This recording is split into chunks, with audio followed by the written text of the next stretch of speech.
We're going to be looking at Smash hot takes. There was a Twitter thread. I tried to do something like this not too long ago, but this tweet got a lot more traction. So there's a lot more opinions on there. So there's a lot more people to make fun of. Let me know what you guys agree with. I'm going to be talking to my chat about some of the hot takes, so there will be a little bit of conversation to engage in. Nintendo Land says, playing Smash with anyone who isn't at least semi-competitive is miserable.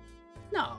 Okay, so like when I play casuals, I think it's like kind of fun to like show them funny stuff, you know? Like I guess because I know what the casual is like. So if I play with somebody who doesn't really play the game, I'm gonna play like Falcon and go for Stomp Knee, and they're gonna go, what, that's a thing? And I'm gonna try hitting him with Falcon punches, and I'm gonna try and triple dunk them with Diddy Kong or something, you know what I mean? Like, I feel like as long as they're cool people, then it should be fine. How do they define semi-competitive? That's the thing too, that like, I don't know, like they have to at least know the buttons, sure, but I wouldn't consider that semi-competitive. Like there's casual players who know the buttons. I'm semi-competitive but have never been to a local.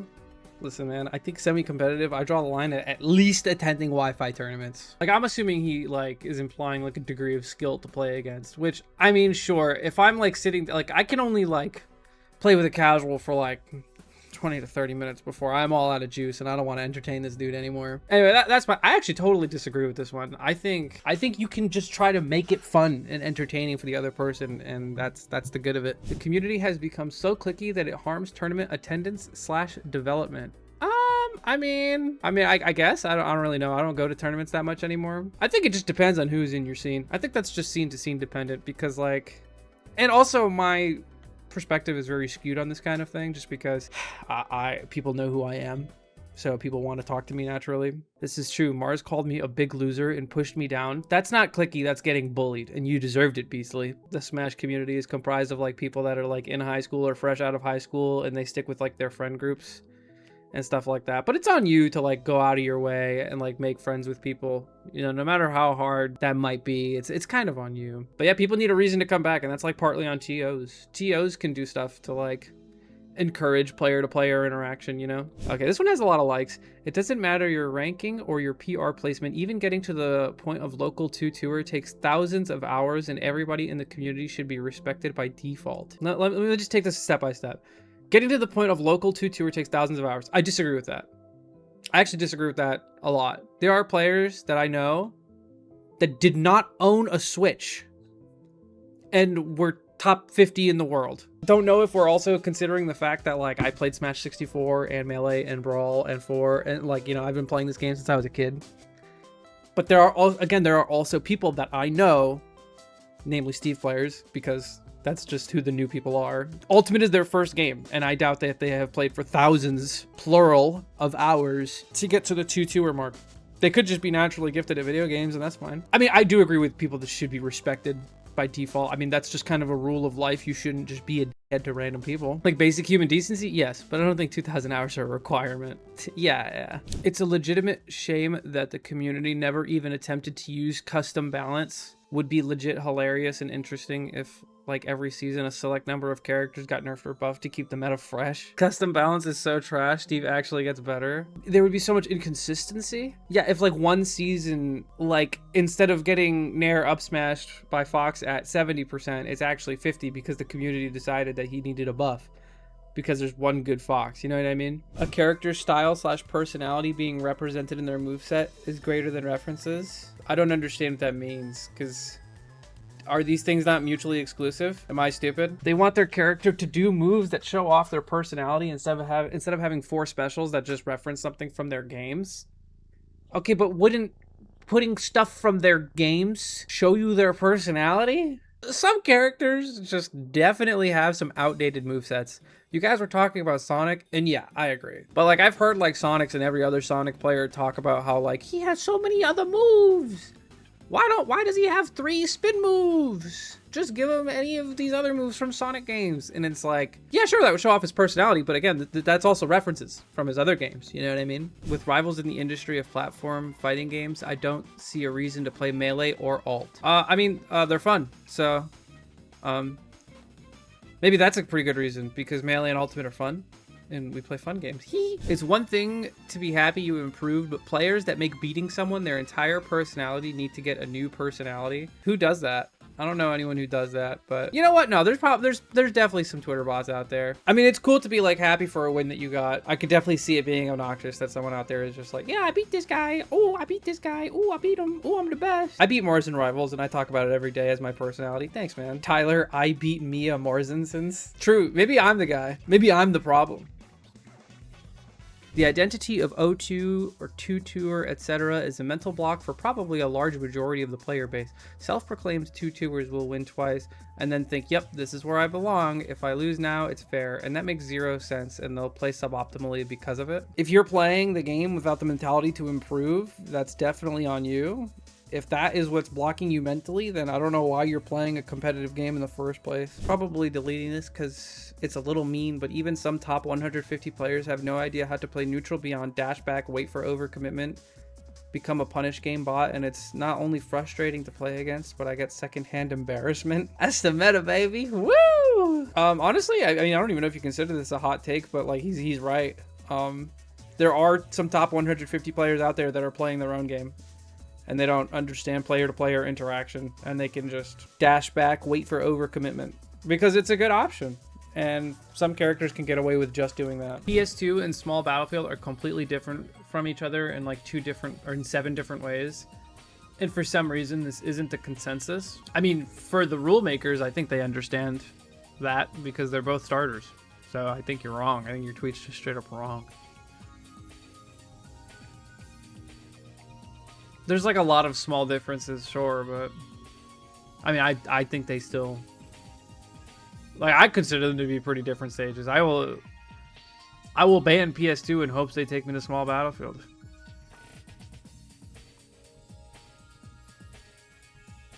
I literally did that at the tournament yesterday or Sunday. I won a game on PS2 and then I banned PS2 because I'm a Giga Chad. Items are really fun, actually. You want to know my fun take? I think items are the worst that they've ever been in any Smash game. Okay, hold on. Let me say, overall, he's right. Not a very hot take. Items are fun. Nobody's questioning that. I still think that they're the worst that they've ever been in any game, because as someone who does item combos for fun, I used to do them. They are so inconsistent in this game, and they're so annoying.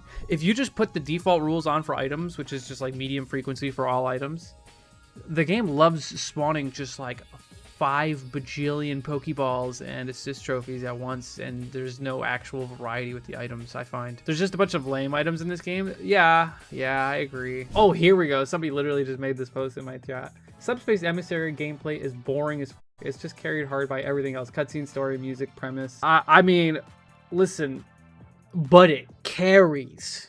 We can't even lie about the fact that it carries. 2008, how old was I in 2008, chat? I was about 10 years old.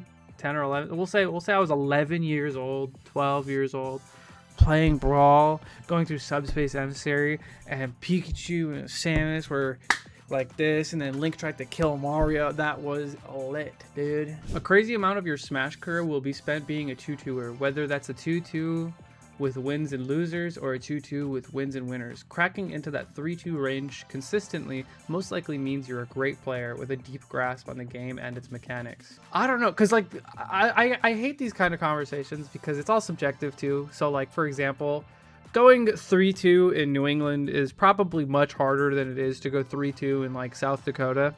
I always pick on South Dakota when I talk about this kind of thing because I don't know, it's just funny to me. South Dakota is not a real place. It's all subjective, right? Because, you know, like I said, like you go to a Boston local and dude, you might play me round 2. Is that really fair? We're talking about consistency here, so I understand. The fact that you go to tournaments probably means that you are better than like 98% of people, 99% of people that own a copy of Super Smash Bros. Ultimate.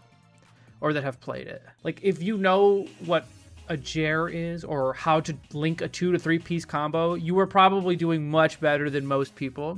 I genuinely think that if you go 2-2 at tournaments, you are good at the game. But that's just because I look at it like in the overall sense of like you are better than like X% of people. Now, if you want to narrow the scope down to only competitive Smash players, which is what I assume most people do when they have this conversation. In the grand scheme of things, a 2-2er is bad. It's quite, you're just bad at the game. Smash Bros was never a full-blown fighting game. It's a party platform brawler that was made serious and competitive by the community, but it's like having competitive Mario Party scene with only a subset of rules / mini games enabled. Putting labels on games is pointless, and I think it just is a breeding ground for arguments and other unintelligent conversation. Smash 4 was consistently at EVO, and every single year around August or July or June or whatever, whenever they announced all the games that were going to be at EVO,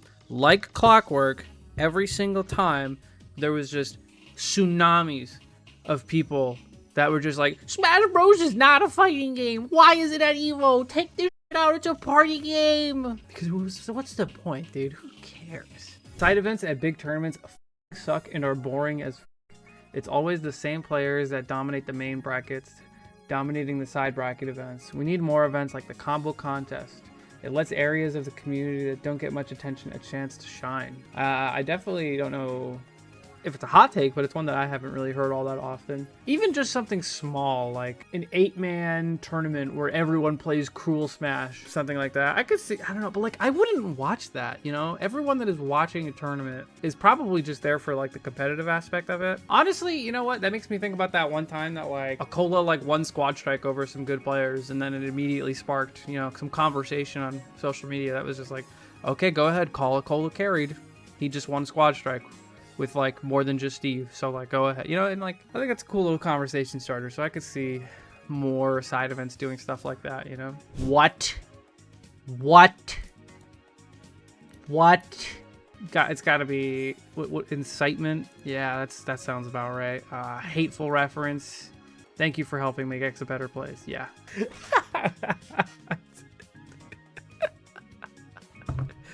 I just realized I have a verified account, and I wonder if they take that more seriously.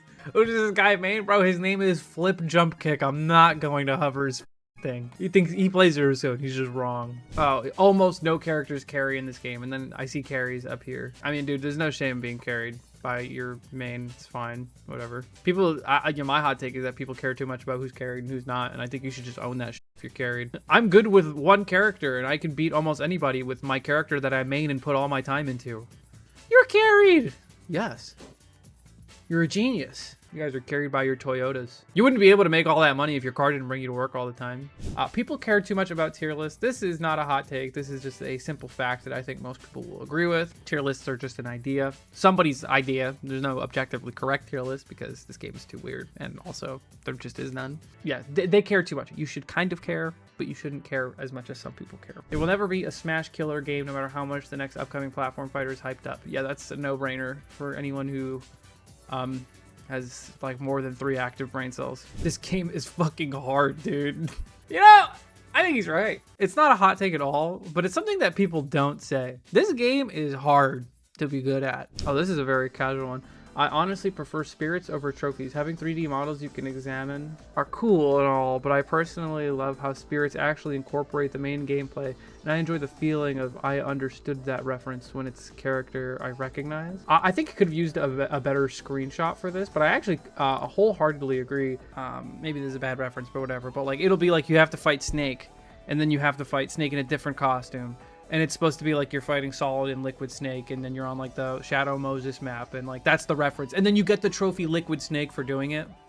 Like stuff like that. They'd have like a lot of that stuff for like Earthbound and whatnot. I actually agree with this. All right, this is what I wanted to show you guys. It's, yeah, unlock DLC spirits on the special DLC Fighter Spirit board. First of all, the fact that this even exists is like really cool. So what's something that people will know? Persona, right? Oh, no, Minecraft. Perfect. Oh, if I want to unlock the zombie piglin, I gotta fight a bunch of the, I'm assuming it's just going to be a bunch of, watch, me brawlers in the pig outfit, right? Yep.